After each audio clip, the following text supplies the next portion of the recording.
You can't even point which position of the EFF is unconstitutional.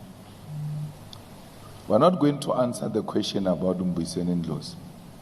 You've got his number, and some of you talk to him, call him. I'm not responsible for Mbuyiseni Ndlozi. 90% of the people who are here, who expected to be here, are here. That's what matters. Whoever is not here was not supposed to be here from the beginning. So you are not going to reduce this organization to some individual. We're going to refuse that. We're going to refuse that. Ladies and gentlemen, comrades and friends, welcome to Moment of Truth. And on this episode, we are going to unpack the ongoing feud between Julius Malema, who is the leader of the Economic Freedom Fighters, the EFF, and the former party's political commissar, Mbuyiseni Ndlozi. And this is something that is interesting because it has been sort of a war of words between the two comrades who used to be in good books.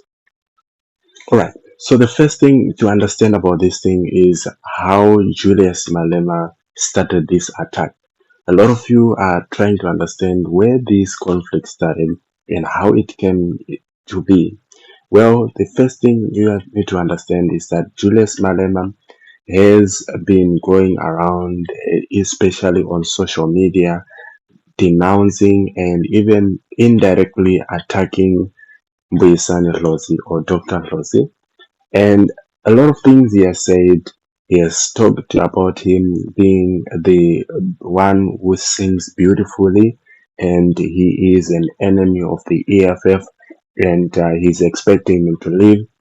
And this has, like ignited a lot of, conflict and, also the fallout between these two gentlemen. And this is something that is interesting because also lately, Comrade Ndlozi has been responding to, whatever that has been happening, especially on Twitter. But we take you back to this video, which actually shows you what is happening and also what Dr. Ndlozi did as an indirect hit at Julius Malema.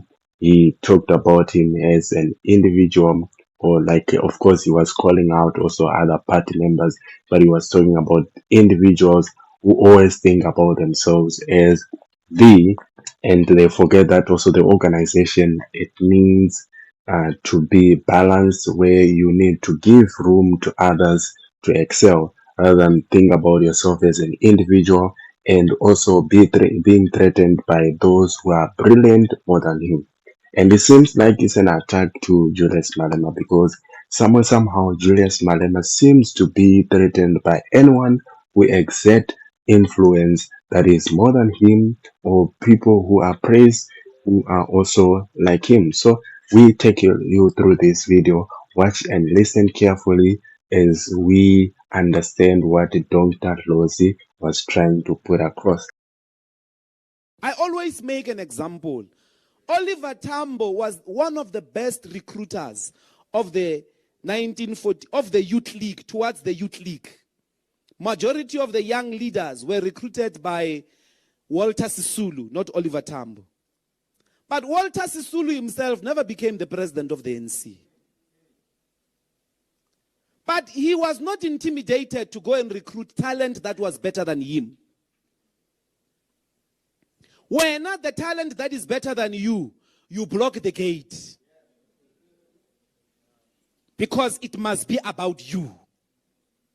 So Walter Sisulu recruited Mandela. They even call him their mentor. Sometimes your talent is precisely that. You know how to bring the best of the best into the fold. It does not automatically translate into positions. Because leadership is not quite the position. Position ya upalla, bayalifa. Siyanketa. 3 years.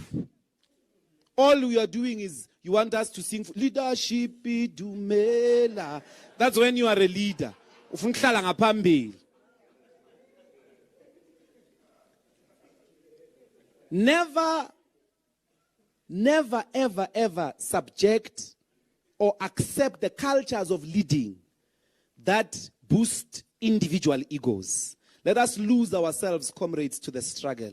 Let us do the dirty job all the time. Let us be humble like that.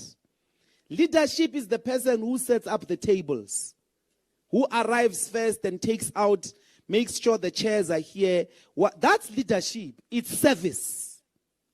Leadership is not arriving, or you may think maybe us when we arrived here was when we were coming in when you were here. No, we know how these tables were put. We know how many chairs are in here. We're the ones that tested the sound. We're the ones that put everything with our bare hands. Leadership is service. If all of us arrive like an occasion in the EFF, nobody's going to serve. So there won't be chairs. They won't even know where to sit. Leadership is service. Leadership is that person who arrives first and leaves last because they are serving. You must pour the water. You must clean after. That's leadership. If we adopt that approach, the individual will disappear and the organization will flourish.